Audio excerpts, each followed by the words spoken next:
Social worker at John Hunter Hospital. She has an incredible amount of information for you all. If it becomes too overwhelming and you need a bit of a break, please feel free to come and go. She'll be talking about things, practical things like NDIS, My Aged Care, Enduring Guardian, wills, all those really important things that you do need to know. So please give Kate a warm welcome and we hope you get something out of it.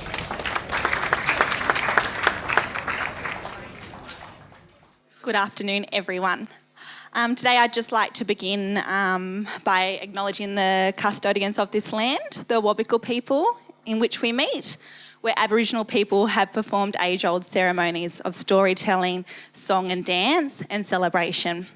I pay respects to the elders past and present and acknowledge those of the future, for they hold the traditions, memories and hopes for Aboriginal Australians.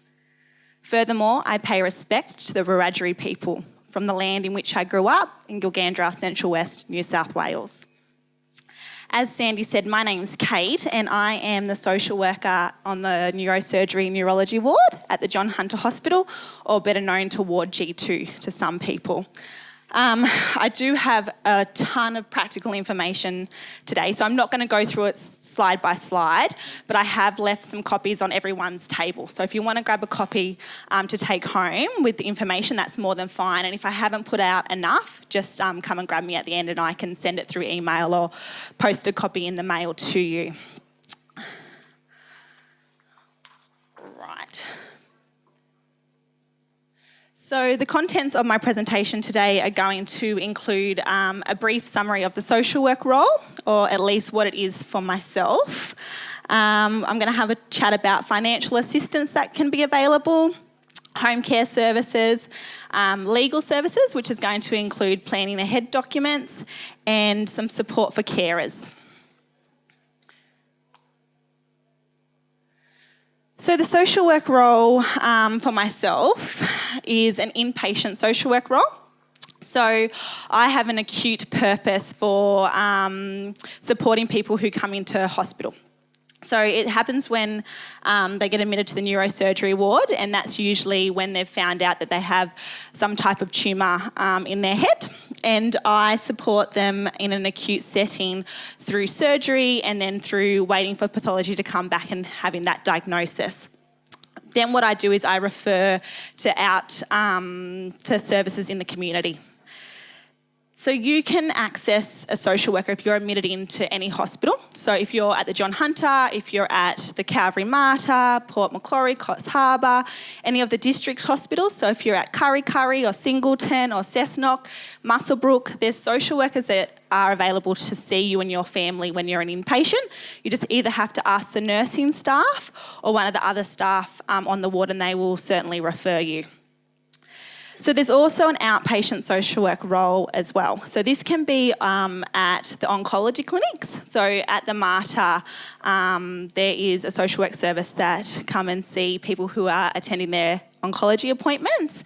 And then there's other social work roles in the community that include the Cancer Council, Canteen, and other non-government organisations such as Relationships Australia, mental health plans through your GP. So you can access social workers in the community as well. There's also social workers that have their own private businesses that you can access.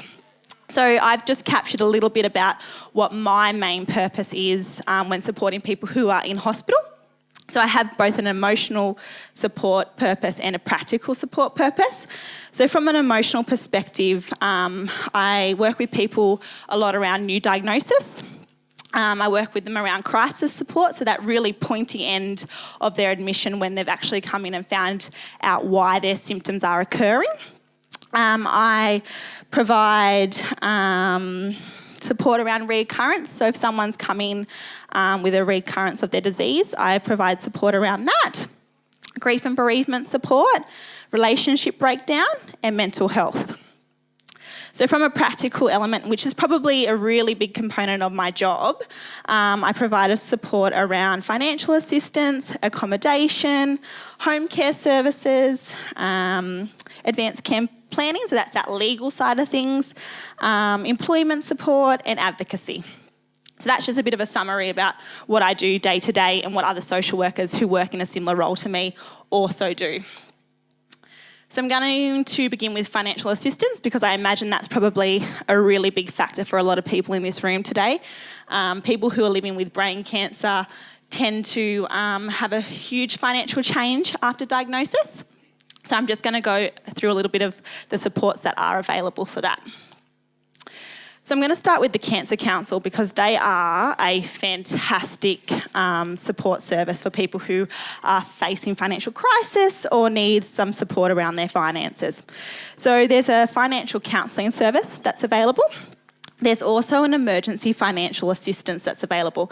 Now, this is a one-off payment of $350. So this is to help people who have household expenses, who need emergency food assistance or fuel or transport to go to treatment. So if you have something that's related to your diagnosis, get in touch with the Cancer Council because you may be eligible for that one-off payment. And then there's also the Cancer Council Pro Bono program. So this is support for financial planning. So if you want to meet with someone to talk about your superannuation, insurances, debt management, Centrelink, retirement planning or lump sum payments, that is available through the Cancer Council. There's also workplace advice. So if you need some human resource support about disclosure of diagnosis, leave entitlements, planning, expectations and discriminations at work, there's also a human resource service available. And then they also have a small business component. So this is for people who own small businesses and have been diagnosed with some type of cancer. And they support through assisting you with bookkeeping, BAS statements, debts and sale. So if you want to sell up your business, they can also provide you some support through that. So the Cancer Council, they provide a really large range of financial support. So what they'll do when you ring up or you get referred to this service is they'll ask you a range of financial questions that will determine whether or not you're eligible, whether or not there's a cost associated. So we can refer you. So myself or the other social workers, Sandy and Alicia, they often refer as well. Or you can ring the Cancer Council helpline and you can ask for a referral to these services as well. All right, moving on to Centrelink, and I know there's probably a lot of people that are in the room today that have had a lot of challenges with Centrelink. I have challenges with them every day at work as well, so I understand that getting on a Centrelink benefit isn't easy, but I want to run through a couple of the payments that really suit this audience.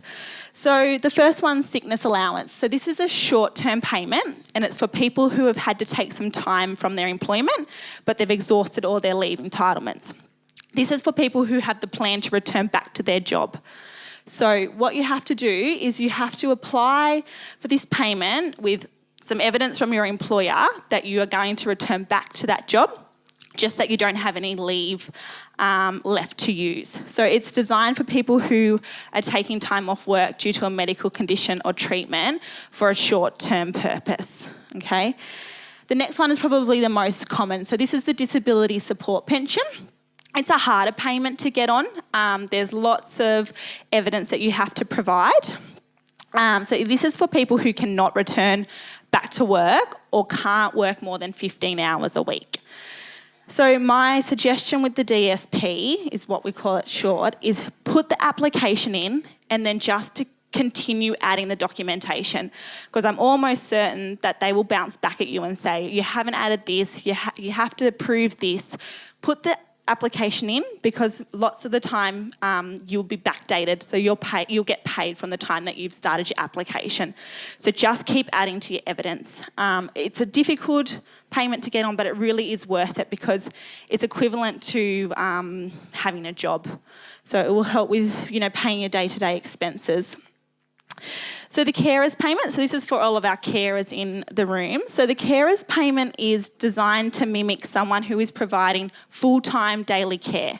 So what you need to prove to Centrelink is that you are caring for someone who requires the same level of care as what going to work would be. So the same kind of hours as what it would be for you were going to work.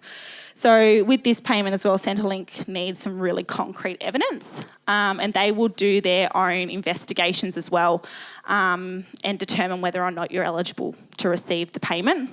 So the carers allowance, so this is a supplementary payment. So this can be for people who are still working, and it's designed for people who are providing extra daily care to someone.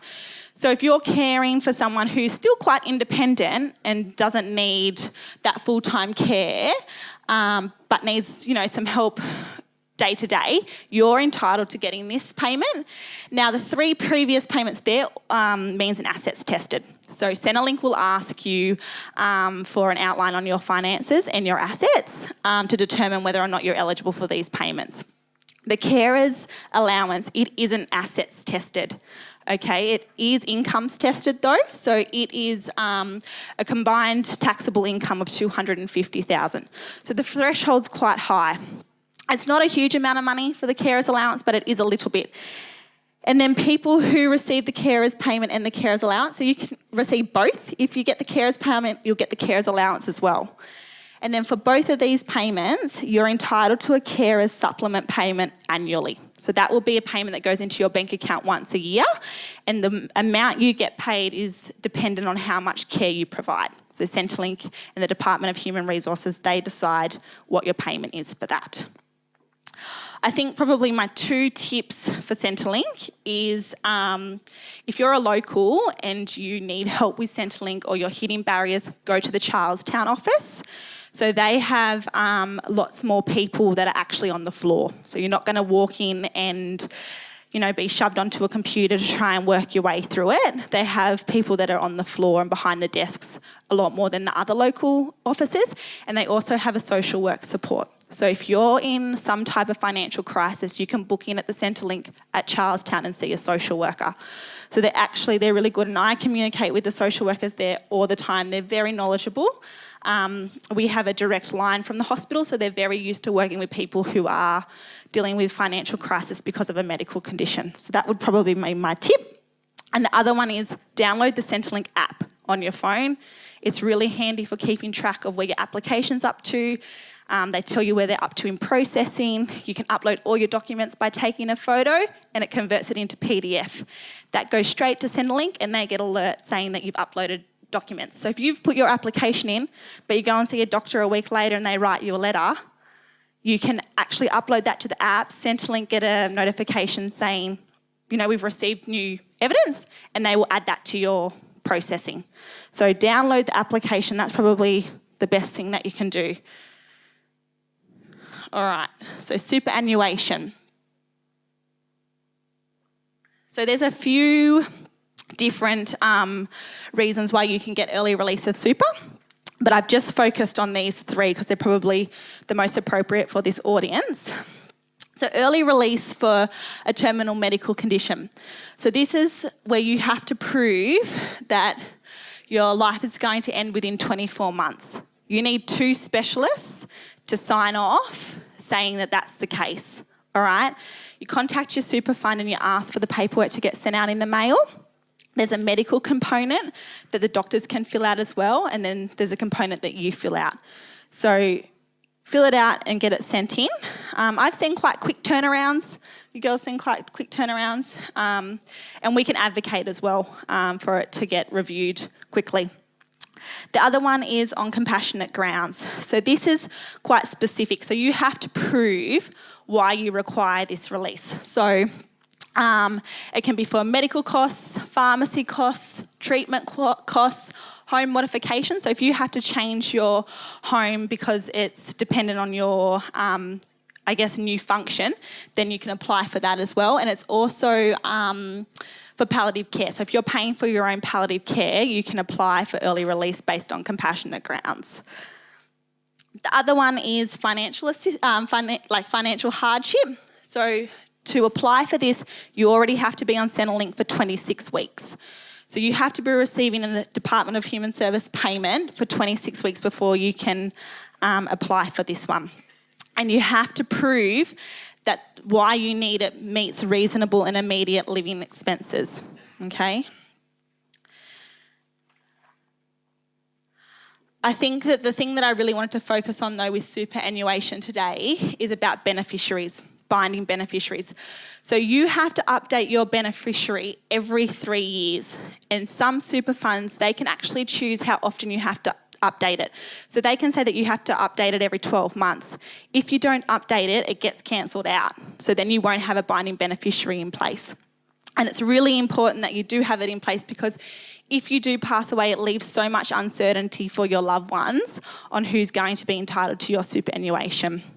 So the trustee of your fund, if you don't have a binding beneficiary, has to contact either the executive of your will or your loved ones and ask them if they want to apply to access your superannuation. So I urge that everyone has a binding beneficiary in place. You just have to ring your super fund and ask them if you have a binding beneficiary and how often it has to be updated, because it will lapse out if you don't update it every 3 years or however often your particular fund asks you to do it.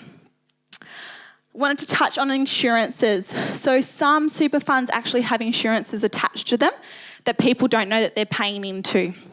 So there's the total and permanent disability insurance, there's the income protection, and there's life insurance. So some of these super funds have their insurances attached to them and we aren't notified that we're paying into them. So I would encourage everyone to get in contact with their super and see if they're actually entitled to any of these insurances, and they will send you out the paperwork for you to lodge an application.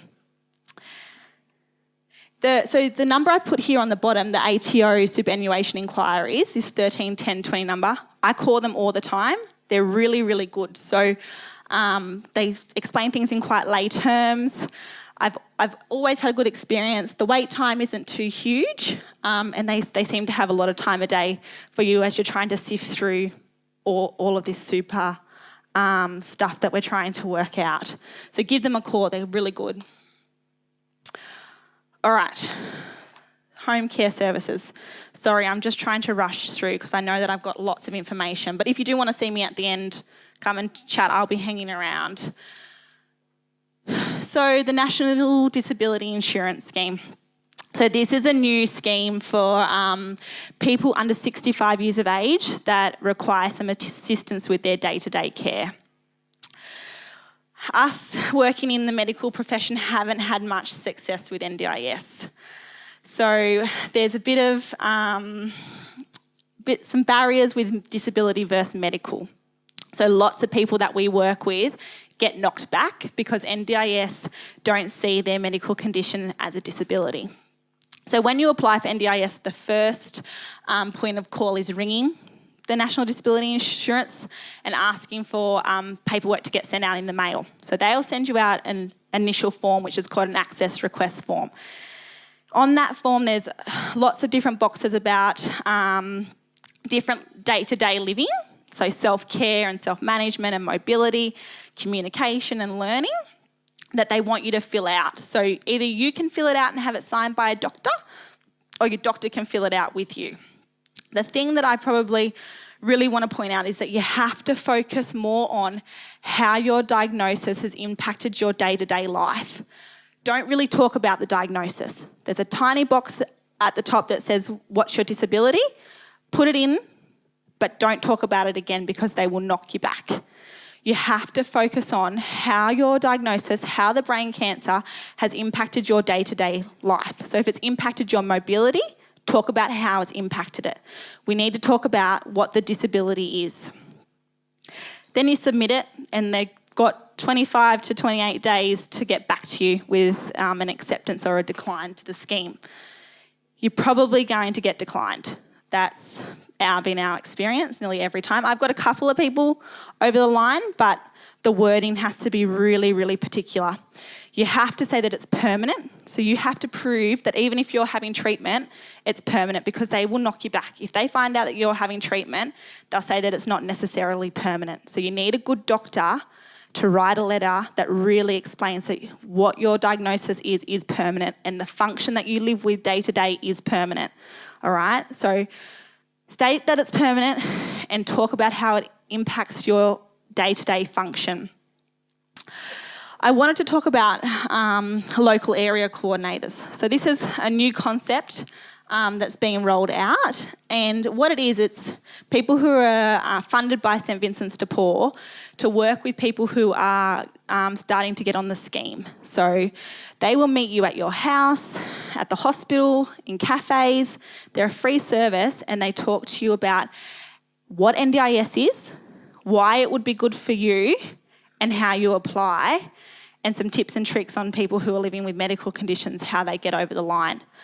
So I had a lady who was diagnosed with a brain tumour, and she was over the age of 65, but she was the sole carer for her daughter who's cerebral palsy, and they had no services in place. So their circumstances had really changed because now mum, who was caring for her daughter, needed care herself. So I got the local area coordinator to come and meet us at the hospital while she was admitted, and we started that process off, and her daughter now receives the NDIS. So they are really good. They're a free service. To get in contact with them, you call this number down the bottom, explain what area you live in, and they will link you up with someone who services that particular area. They're really good. Utilise them because I don't know how long their funding actually lasts for. So if you want some more information on the NDIS, they're who you go through. All right, my aged care. So this is for people who are over 65 years of age or over 50 years of age if they identify as Aboriginal or Torres Strait Islander. So this is for people who need some extra support in their home. So this can be for cleaning or shopping or transport, people who need some showering support. They also I guess, the beginning for people who need respite or need to go into a residential care facility. My aged care, they don't actually provide the home care. They're the assessors. So they're the first point of call. You ring them or your family member rings them and says, look, we need some help at the house. They send someone out to do an assessment that approves you for home care services. Then what happens is you get a letter in the mail that says, you've been approved. Here are the different people in your area that provide support services. We've referred you to these ones, or you can choose to ring these ones yourself. So all they really do is they get the ball rolling. So they're the first point of call, okay? So lots of people might have heard of the ACAT team or the Aged Care Assessment team, and you would ring and refer to them. You now all go through here, all right?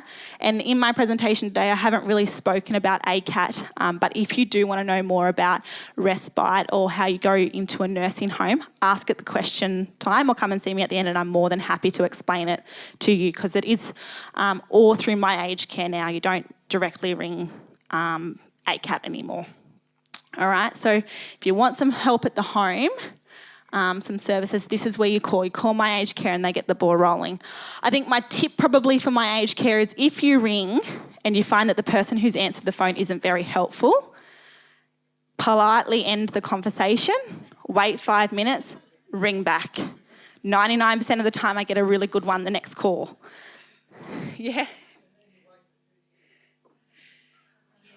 So that's probably another thing with my aged care. Something I wanted to point out, you have to be proactive. So if you find that communication's cut off or you're waiting for 2 years to hear back from them, keep ringing because there will be a reason. So in the hospital, we often offer to make the referral for you. And one thing I learned was that if we make a referral and you haven't answered the phone call within 24 hours and they've attempted to call you twice, they close the referral and you don't hear from them again. So I was working with a lady once who was blind and deaf, and we didn't understand this, and we made a referral 2 days before she left hospital. She obviously wasn't at home over those 2 days to answer the phone, and they closed the referral on her. So you have to be really proactive. If we make the referral and then your admission gets extended for a couple of days and you're not at home within that 24 hours to answer those 2 calls, they close the referral off and you won't hear from them. So you've got to be proactive. If you haven't heard from them or you haven't received anything in the mail, you have to keep ringing. Can I just say, I find the easiest thing is to get onto my aged care website and you go into the search bit and you can make a referral. You can self-refer, your carer can refer you. They've got a really good website. Yeah. So it's quite easy I to. don't even get on there away all the time. I put everything in the online. Yeah, so you can go onto the website and there's a make a referral, and you can actually go through the process and make a referral yourself. So you just self-refer or one of your carers refer. That's an easy way to do it as well.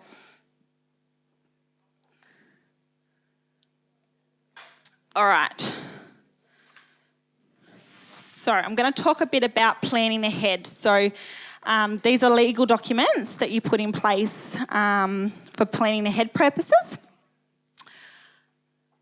So these are the really important ones. So there's enduring guardian. So this is where you appoint someone to make health decisions and wellbeing decisions on your behalf if you no longer have sound of mind to do so. So that might be temporary if you're confused or you're unconscious or you've had emergency surgery. You appoint someone or multiple people to make these decisions for you. Power of attorney, so it's the same kind of thing. You appoint someone to help manage your finances if you're not allowed. So for people who don't have power of attorney, this is probably the biggest one working in a hospital, because we really understand who should be making the enduring guardianship decisions. We see family and who's around, and we really know who should be consenting. But for power of attorney, if you own a business or you've got bank accounts that people can't access, or you need to pay rent and no one knows your details, I have tried multiple times with banks. I've rang, I've written letters. If you don't have power of attorney in place, they're just going to say no. And then your finances just get behind and behind and behind. You have to appoint someone to be your power of attorney. If you do anything, that's the one I want you to do, because you really come at it at a loss if no one can access your financial things, okay? And you're stuck in hospital, or you're confused, or you're not well, or you're on heavy medication that makes you a bit clouded. If there's no one that can access your stuff on your behalf, it makes things really difficult. So an advanced care directive, this is a document that you can, express your wishes and your values. So if people are trying to make decisions on your behalf, you've been able to state what your wishes and your values would be in a medical situation.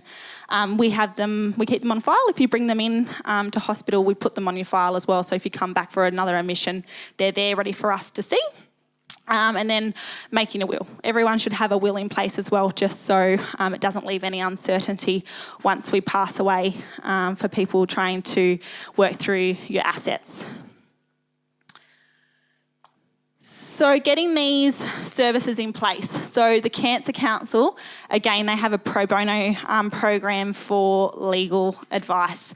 So they have solicitors and lawyers who volunteer their time to assist people getting these documents in place, all right? So if you're living with cancer, you can apply to be eligible for this program, and they will help you with these planning ahead documents. So again, it's a finance assessment, so they'll see if your finances allow you to have this service free, or if you pay a contribution to the service. So the Cancer Council, they're really, really good for legal advice and for getting these documents in place. We don't really have any excuse when we have great access to services like the Cancer Council. You can also use the New South Wales Trustee and Guardian. So this is a government agency that have a whole body of legal representatives that work for them, and they really specialise in planning ahead documents. If you receive a full age pension, your first appointment is actually free. We have a local office here in Beresfield Street, up near Hunter Street. That's a new office. I went there a couple of weeks ago for their open day. They're really good. You can ring a general inquiries line. So these offices are all around the state. So you can general inquiry line and see where your office is. And if you live in Newcastle, you can ring the branch directly and book in for an appointment. Alternatively, if you have a private solicitor that you use, they all do them as well. So get them done. I just really wanted to point out today, because this is probably my biggest take-home message, is that everyone in the room has these documents in place. It doesn't matter if you're living with brain cancer, if you're a carer, a partner, if you're staff, we all need to have it in place, because otherwise it just leaves so much uncertainty for the ones that we love. If you don't have it in place, and your capacity is gone, or you don't have sound of mind anymore, and there's some big decisions that need to be made, like say your accommodation, say you're not coping at home any longer and you need to go somewhere like a nursing home, you have to go through the guardianship process. So this is applying to the public guardian to appoint either yourself as an enduring guardian and power of attorney, or to appoint a public guardian. This process is so complex, and it can take 4 months from the time you put your application in to the time that a guardian's actually granted. So it's not very dignified because it takes away a person's choices. I just think that no one really wants to go through this. You guys have enough on your plate to have to actually go through a guardianship process as well. The process, you have to sit in front of a tribunal and you have to argue why you're appointing yourself as someone else's guardian or someone else's financial manager. So the process isn't very nice, it's not very dignified, and I just urge that everyone has these planning ahead documents in place because they are so important. You don't realise they're important until you have to use them. So get them in place, even if they sit in your drawer, sit with the solicitor and you don't ever use them. It's about that peace of mind, and it's about not leaving uncertainty behind for our loved ones. All right, how am I going for time? Am I nearly done? Sorry, I might be going a little bit over. This is my last section. So I just wanted to touch a little bit on support for carers. So people might know the Commonwealth Respite and Care Link Centres. So this is what we utilise, especially probably our main reason is for emergency respite. So if you're caring for someone at home and say you became ill or you had to go to hospital, or someone else in your family became sick and you had to travel elsewhere and you can't leave the person you care for at home on their own, this is for emergency respite. So they come into the house quite quickly. They can come and stay full time, or they can come and just check on someone. So I have had good and I have had difficult experiences with them. I think it's probably good to put on your radar though, just because things do happen unexpectedly. And these are the people you call if you need some respite put in place at short notice. So that's the business hours, and this is if it is outside of business hours, because as we know, most of the time emergencies happen when we aren't in business hours. So these are the numbers to call. However, we are merging, so CRCC is merging into what's called Carers Gateway. So Carers Gateway, I like to describe it as a directory. So you can either go on their website, they've got a really good website, or you can phone them. And it's all things about caring. So it's information for carers, it's about supporting carers, support groups for carers. They also deal with respite. So if you are in a predicament where you think you need respite for someone that you're caring for, you ring them and they lead you in the right direction. So it's quite a new, it's been around for a couple of years. They're really, really good. So I think all things probably carer related is going to start merging into Carers Gateway. Jump on and have a look at the website, see what's available, or also call them if you find that you've got a sticky situation or you need to try and work something out. They're really good. And they're just good for support as well. I think we always get a little bit lost when we're in a caring role. So these are the people that you phone, all right? And that's really about it. I just really wanted to, I think, finish my presentation today by thanking all of our carers and our partners out there. I am giving everyone who is in a caring role today a big virtual pat on the back and a hug. You really are the glue that holds everything together. And I think, especially from my role, I have peace of mind when someone's discharging from hospital and I know that they've got a fantastic carer that they're going home with. It really does make a difference. As I said, you are the glue. You hold everything together. You provide transport. You're there for doctor's appointments. You're there for day-to-day care. And we are so, so thankful that you guys exist. It's not that, you sometimes choose to go into a carer's role. Lots of the time it's unexpected. So we're all very thankful. All right.